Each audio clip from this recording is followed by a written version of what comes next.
नमस्कार दोस्तों। एक बार फिर मैं बेनीवाल आपके सामने एक और दूसरे विषय पर बात करने के लिए उपस्थित। पिछले दिल्ली विस्फोट के बाद और उससे पिछले कुछ दिनों से जो धरपकड़ और जो रिकवरी एक्सप्लोजिव का और हथियारों का हुआ है और पढ़े लिखे आतंकियों को पकड़ा गया है, तो एक नई स्थितियां पैदा हो गई हैं देश में। शिक्षित आतंकवाद नेटवर्क का पर्दाफाश हुआ है और इस पे भारत की सुरक्षा एजेंसियों के लिए एक नई चुनौती मैं देख रहा हूँ। जब पेशेवर और शिक्षित लोग कट्टरता के जाल में फंस जाएं, और ये भारत के लिए एक बहुत चिंताजनक स्थिति है। भारत के लिए क्या संदेश है, इस विषय पर आज बात करेंगे। भारत में उजागर हुए एजुकेटेड आतंकी मॉड्यूल कैसे डॉक्टरों और पेशेवर शिक्षित लोगों का नेटवर्क हिंसक विचारधारा में बदल गया और देश की सुरक्षा एजेंसियों के लिए इससे और अधिक जिम्मेदारी और सतर्कता से काम करने की आवश्यकता होगी। हाल ही में डॉक्टरों और शिक्षित लोगों का एक आतंकी नेटवर्क जो पता लगा है, जिन्हें पूरे देश में चिंता बढ़ा दी है। यह मामला केवल खुफिया एजेंसियों ने तो सफलता प्राप्त की है, उनने जो है पकड़ा है, बहुतों को अरेस्ट किया है और बहुत जितना एक्सप्लोजिव आपने सब सुना है वो रिकवर हुआ है, हथियार रिकवर हुए हैं कि पोटेशियम रिकवर हुए हैं, उससे ये पता लगता है कि कितना बड़ा इनका प्लान था, कितना बड़ा विध्वंसक प्लान था, कितना जनहानि और प्रॉपर्टी की नुकसान इनका करने का इरादा था। कश्मीर से कुछ पकड़े गए, कुछ फरीदाबाद से पकड़े गए, कुछ यूपी में भी हैं पकड़े गए, कुछ अहमदाबाद गुजरात से पकड़े गए। सब एक ही सबकी कड़ियाँ जुड़ती हुई नज़र आ रही हैं और अभी ये हमारी एजेंसियाँ लगी हुई हैं, बहुत गहनता के साथ जो है उनका जांच चल रही है। यह मामला केवल खुफिया एजेंसियों की सफलता नहीं, बल्कि आतंकवाद के बदलते रूप की भी एक झलक है। खुफिया एजेंसियों ने तो अपना काम किया है, सुरक्षा एजेंसियों ने अपना काम किया है, पकड़े हैं, लेकिन एक आतंकवाद के बदलते स्वरूप को, कभी यह समस्या शिक्षित और अशिक्षित और गरीब लोगों तक सीमित मानी जाती थी। मैं तो उस टाइम पे भी ये बात होती थी कि भाई ये खाली गरीब आदमियों को माइंड वॉश करके वैचारिक दिवालियापन उनका करके उनसे ये गलत काम कराते हैं। लेकिन अब जो है ना, ये वैचारिक जो है ना डिजिटल और मानसिक स्तर पर भी गहराई से फैल चुकी है। एक कट्टरता का नया चेहरा आपके सामने आया है। पहले आतंकी संगठनों में ज़्यादातर आर्थिक रूप से पिछड़े अशिक्षित वर्ग से आते थे, अब स्थितियां बदल चुकी हैं। शिक्षित, सम्मानित और पेशेवर वर्ग के तक वैचारिक उन्माद पहुंच चुका है।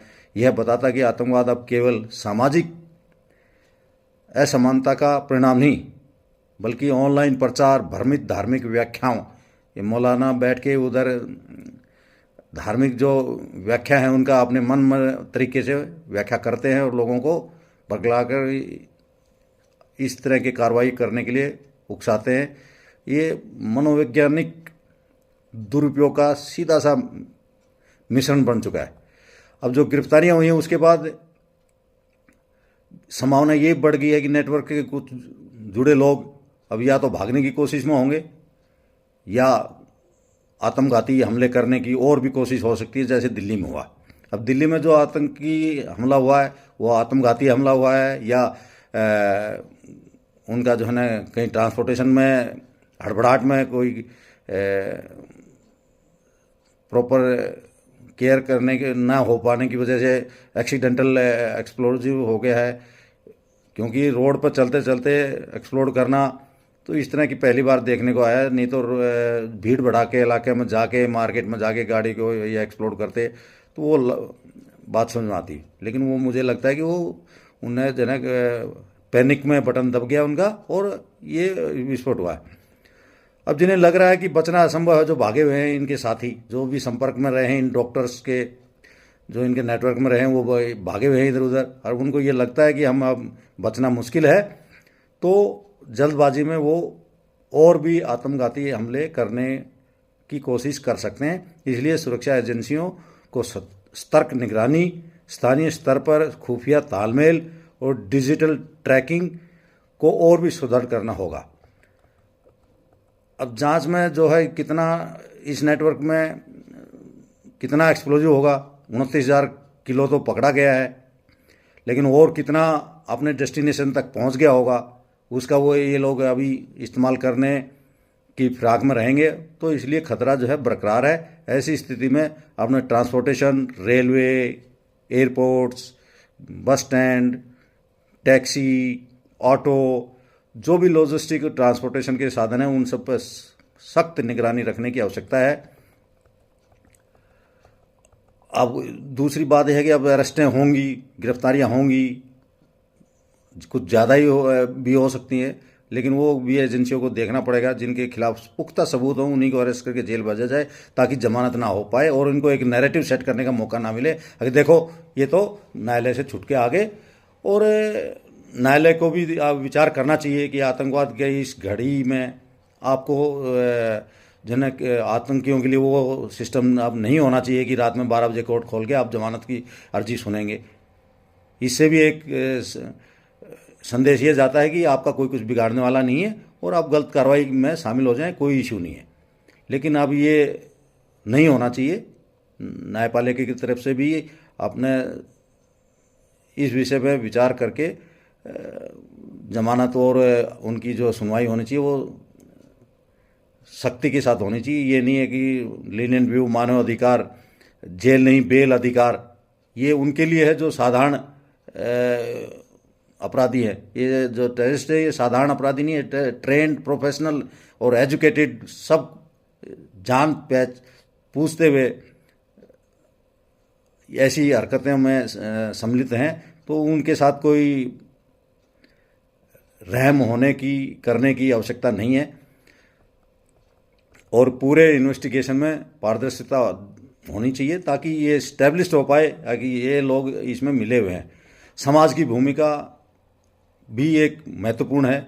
खाली सुरक्षा एजेंसियां या इंटेलिजेंस एजेंसियां ही करेंगी अकेले, ये बहुत मुश्किल काम है। समाज को भी देखना है, अपने अड़ोस पड़ोस, ऑफिस में, घर में, मोहल्ले में, मार्केट में कोई भी संदिग्ध व्यक्ति नज़र आता है, उसकी गतिविधि व्यवहार जो संदिग्ध होता है, तो उसकी तुरंत अपने नज़दीकी सुरक्षा एजेंसी, पुलिस स्टेशन या कोई जिनसे भी संपर्क हो सकता है उनसे करके भेजना चाहिए।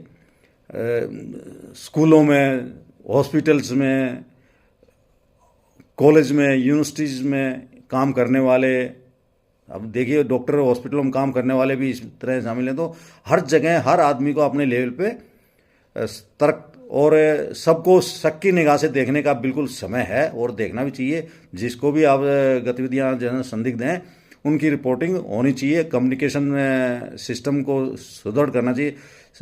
कम्युनिटी कम्युनिकेशन, कम्युनिटी इंटेलिजेंस होना बहुत महत्वपूर्ण है। अगर समाज से ही सूचनाएं निकल के आएंगी तभी इन पर काबू पाया जा सकता है। दूसरा, इनका उपाय क्या भाई? उपाय देखो, एक तो ये है कि जिम्मेवार कौन है, समाज, जनता, नेता, एमपी, एमएलए या न्यायपालिका। मुझे लगता है कि नेताओं का भी बड़ा रोल जो है ना इसमें बहुत स्पष्ट नज़र नहीं आता। वो पार्लियामेंट अटैक में भी कितने ही 1-2 साल के बाद ही कितनी ही पार्टियां उसके समर्थन में खड़ी हो गई थी जो इस हमले में शामिल थे।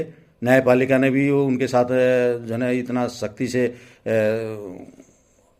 नहीं निपटा गया और सालों साल लग गए, कोई 1-2 को सजा होगी, बाकी छूट गए।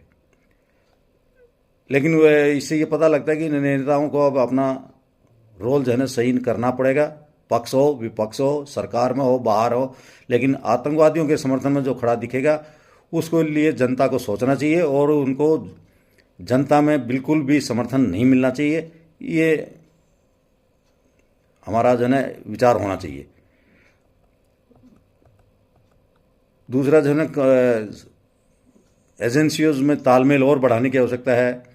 साइबर एजेंसीज में है जो आईटी वाले हैं, पुलिस स्टेशन में हैं, जो है जो भी वित्तीय जांच एजेंसियां हैं, ईडी है, उन सब का इनके पास कहाँ से फंडिंग हो रहा है उस सब को देके आगे आना चाहिए। और शिक्षित लोगों द्वारा चलाया जा रहा आतंकी नेटवर्क का पर्दाफाश भारत के लिए चेतावनी भी है, सबक भी है। जब बुद्धि और ज्ञान का दुरुपयोग विचारधारा के नाम पर होने लगे तो खतरा जन बहुत बढ़ जाता है, और यही हो रहा है आज देश में। समझदार और पढ़े लिखे आदमी इस तरह में सोच समझ के प्लानिंग के साथ करते हैं तो इस विचारधारा के खिलाफ देश में